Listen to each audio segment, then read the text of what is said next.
guys, welcome back to Clearly Becoming, a podcast all about empowering ambitious individuals as they navigate their career and life in general. I know it can be daunting as a 20-something-year-old. I also provide research-backed insights as well as practical tips, basically where theory meets reality, so that you can actually implement them into your life.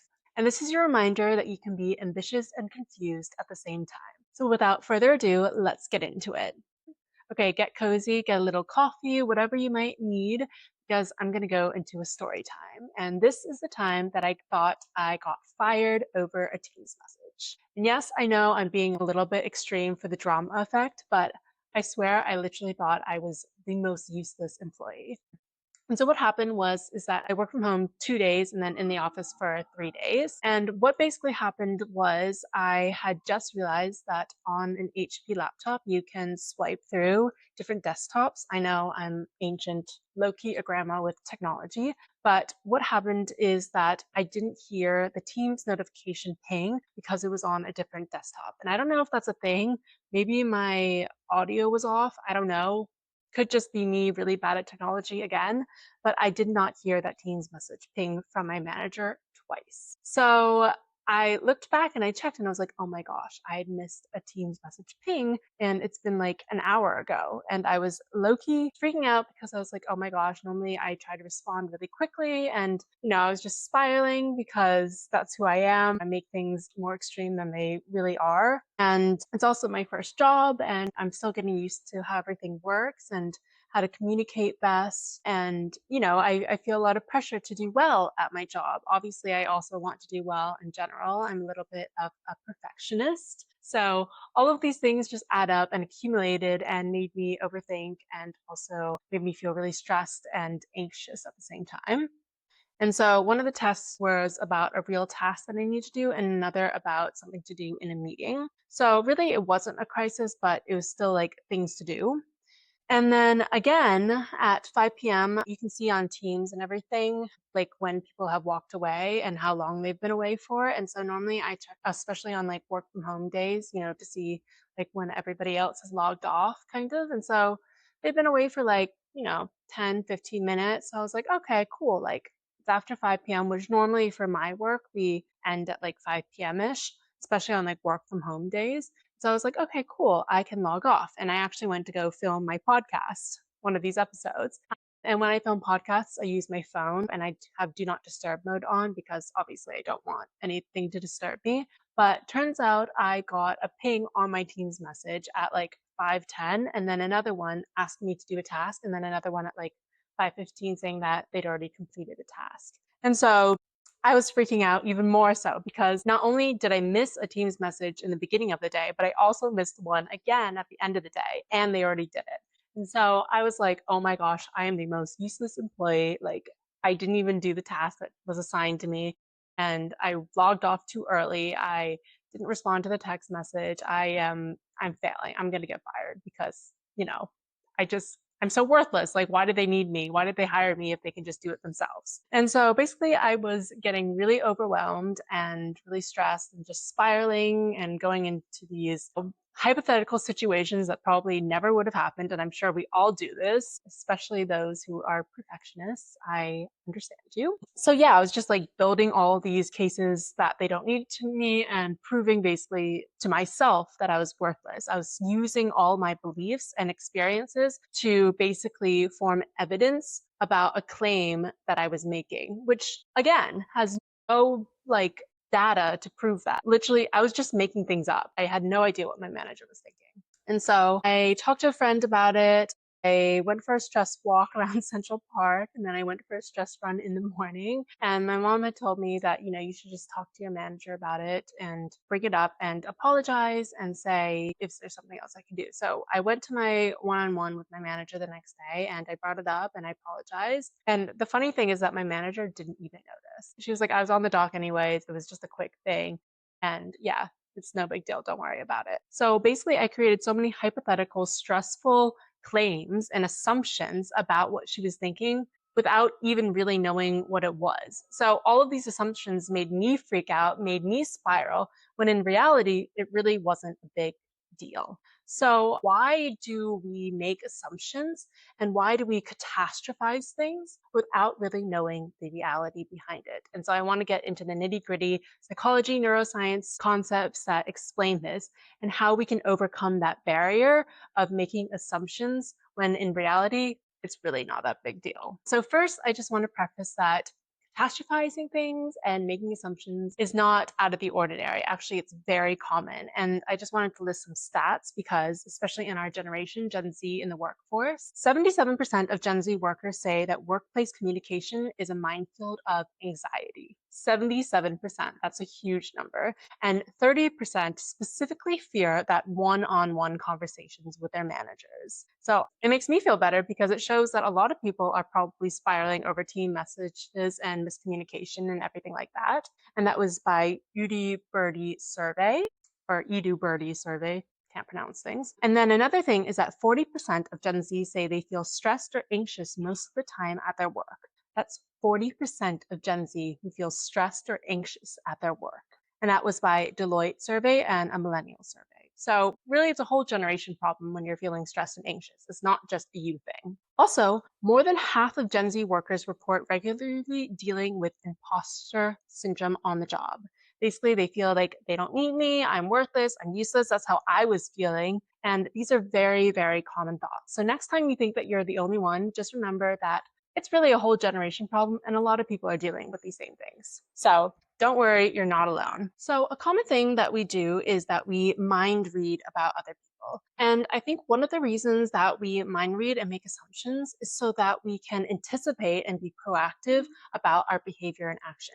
And if you think about it in the early days, in like the caveman days, we need this. It was like our fight or flight response or fawn. And if we saw like a predator coming, what would we anticipate? We would anticipate that they would eat us. And so we need to run away. We need to be proactive in order to survive. But nowadays, this thing isn't as applicable. Nobody's really eating us, and we don't need to survive on that level. However, the brain hasn't caught up to the environment now. And so we're still trying to mind read to survive.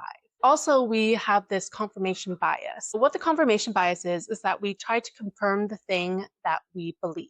And this can be a very dangerous thing, but it's also a very common thing. And so what this does is that if we believe that we are worthless, we try to find evidence to deem that we are worthless. And so that's what I did. I tried to find things and nitpick things like, oh my gosh, I didn't respond. That makes me worthless. Oh my gosh, my manager hasn't responded. That makes me worthless. Oh my God, like we catastrophize things to prove that point because we want to be right. And this leads into the perfectionist tendencies. And there is this alarm that goes off in our brain. And there's research done on error-related brain activity, ERN. I believe I mentioned this in my mistakes episode, but it basically shows that people with high perfectionism have a higher internal error signal even after doing something correctly. And so basically what this is saying is that even though we've done something correctly, we still have that error signal. We're still heightened. We're still a little bit more stressed, even though we might have done it correctly. And so basically what it's saying is that this alarm signal doesn't know the difference between a mistake and a non-event. A non-event as in it wasn't that big deal. And I think this is really poignant because it shows that we have these error signals that light up even if things aren't that bad. Basically, it's telling us these fake news because of our sensitivity to perfectionism. I feel like perfectionism really stems from either your childhood or your upbringing, or even it's just innate in you, but it's the way that you perceive things about yourself. And more, I'm realizing that our tendencies are really based on our perceptions and also how we communicate with ourselves. And when you say things that like, I'm worthless, you start to believe it. And that's what I'm saying with the confirmation bias. So when you say that I am a perfectionist, you tend to start finding things to prove that you are one. I think this is why labeling can be really harmful sometimes because you get stuck in that box. And that's why it's so important to say, instead of I am, say I feel, or I tend to do things like a perfectionist, because then you're not really identifying with it. And then it doesn't have such a strong tie and hold onto you. You can then detach from it because it's not who you are. It's just sometimes the things that you do. And so when you are having these perfectionist tendencies come up, just remember that you are not tied to that thing, you can detach if you want to. And so this goes back to all like habits and actions, and I can definitely lean more into it and showcase how language is so important into your perception. I honestly think that everything is based on communication and relationships with others and also yourself, and that is how you can facilitate change. There's this case study called the spotlight effect, and what happened in the study is that they made people wear an embarrassing shirt. And these people that were wearing the embarrassing shirt thought that half of the room would notice. But actually, only 1/4 of them noticed the embarrassing t-shirt. And I think this can be applied to other things in our lives where we think that people notice things, but they don't. We tend to notice more things about ourselves and nitpick things than others do. And this happened with my team's message. I thought I was worthless. I thought I was stupid. I thought I was incompetent. But really, that's not what people were assuming. And so you can see how we're so much harder on ourselves than we are on other people. I mean, I remember doing this when I was in middle school. This is really stupid, but this is actually a pretty good example. That I don't really have double eyelids, but I have a little bit more of a double eyelid on one of my eyes than the other. I can't remember which one. And I thought everybody noticed it. I was like, oh my gosh, I have different size eyes. Like everybody's going to see it. And so I bought this double eyelid tape, and it's really stupid. And I used to put it on when I was a freshman, and I would do it in the morning, whatever it was. But really, nobody noticed. It was something that I noticed only, and I was really insecure about. And as I grew up, I realized like it doesn't even matter. Like my eye shape is my eye shape. And honestly, these little things that nobody else noticed, but I do, they just make me who I am. And again, it's so easy to just concentrate and fixate on these little things that don't even matter. There's another thing that people did a study where they put this black ink on a white t-shirt, and the teacher hung it up in front of, I think, those middle schoolers and asked them, what do you see? And they said, oh my gosh, there is a black stain. There's a black dot on the t-shirt. And everyone said it. And the teacher said, that's so interesting that none of you said that there is a white t-shirt. And so it's so easy to fixate on the little problems and not to see the whole big picture. And so that is called the spotlight effect. And so basically all that to say and summarize is that nothing is really as bad as it seems. And I do want to say that I take full accountability for not replying to my messages. I definitely am a lot more conscientious that I put my notifications on, I have my volume on as well, and that you do have to take responsibility for your actions. I'm not saying what I did was the best thing in the world, but it also wasn't the worst thing. This is where I think there's a balance between acknowledging what you did and reflecting on it and making sure that you change from it, use it as a growth thing rather than self-deprecating and thinking that you are a horrible person. It's not that bad. Like you don't need to catastrophize over it. Instead, use it as a learning tool to improve and do better on. And so, yeah, I'm definitely not saying that, just to like disregard the thing and think everything is good. Obviously not. Learn from your mistakes, but learn from it, not demonize yourself for it. And so now let's move on to what can we do with this information. So these are some of the things that I did when I made my mistake and some things that I wish I could have done in the future and things that I will definitely implement. And remember, change is hard and I might have to learn this lesson over and over again. I've definitely made tons of mistakes, which I hate doing, but it always humbles me and teaches me something. So you know what? It's okay. Number one is the 2-minute receipts check. And I also do these written receipts, as I think I mentioned in a couple episodes, but it's just like learnings for the week. And so this really helps you to not spiral and get into that anxious realm that you're in. What it is that you can set a timer for 2 minutes and grab your notes app, grab a notebook, whatever it is, and put down 2 columns of what you know and what you are assuming. So this helps to train the brain, like what is actually real and what is not real. Because interestingly enough, your brain actually can't differentiate between imagination and reality. Fun fact. So example is what I know is that I didn't reply for an hour. What I am assuming is that I'm incompetent. So you can see that these are 2 very distinct things, and yet sometimes the brain meshes it. But when you put it out and put it into columns and you can visualize it and you can see it, it makes it so much more clear about like what are you assuming and what you know. And I think this can help you not spiral as much. Number two is the direct ask. So this is going into your one-on-one or even messaging. This is just directly asking about the issue. So you can say like, hey, earlier this week, I didn't catch your messages as early and I didn't respond to them immediately. I was just wondering if this is something that I should change moving forward. Do you want me to respond a little bit more quicker? And are we good? Don't over apologize or over explain yourself. One sentence, one direct question, that's it. Because if you start over apologizing, people tend to see you not as confident person. And when you, I think, over apologize too much, you tend to sound a little bit inexperienced as well, which isn't, I guess, the best thing that you want to portray, especially early on in your career. And then just let them talk. If they respond like, hey, yes, I would like you to respond earlier, then respond earlier. Use that feedback. And if they said, no, it's all good, you're good with that, but just take it into account, maybe like it's okay this time, but don't repeat the action over again. Number three is the friend interrupt script. When I did this, I went to my friend who's also in their early career and I asked him like, hey, be honest with me. I didn't respond to 2 messages from my manager. Is this really a bad thing? Like, did I mess up? Is this something that I should be worried about? And use their insight as a reality check. If they say it's a bad thing, then make sure to talk to your manager about it because it could just be a contextual thing because obviously every industry, company is different, every person is different. And so that's when you definitely want to ask them. And if they say like, hey, no, I think you're like all good, it really wasn't that bad, I think that helps with the spiral. I just think getting some extra insights can really help you have that reality check with yourself because it's no longer just you feeding your confirmation bias. It's somebody else bringing in a fresh perspective, which is why I think perspective is everything. I also talk to my mom. I feel like parents always give the best insights on these things. And then number four is the feedback rehearsal.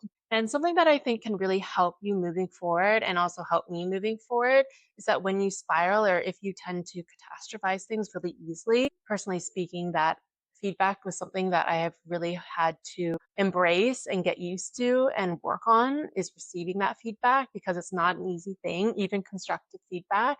But I think the more you practice how to receive it and practice using it to learn instead of taking it as hits towards your ego, which I think is really why feedback hurts a lot of the times, the easier it gets over time. And so you can just ask your friends or whatever just to give you mildly critical feedback over low stake things like, what do you think of my outfit? Or what do you think of the meal that I cooked? Or what do you think about this text? And then they could say like, honestly, it could have been shorter. Like the text message could have been shorter. Or I don't think that top goes with those bottoms. Or I think this could have used a little bit less salt, whatever it might be. I think then you can start to implement this feedback, use it more. You've had more experiences. Now you can learn from them and it doesn't hurt as much. And I think the main thing about when you receive this feedback is to not over apologize and not to spiral with it. I know it's easier said than done, but I think this can really help you grow as somebody who receives feedback.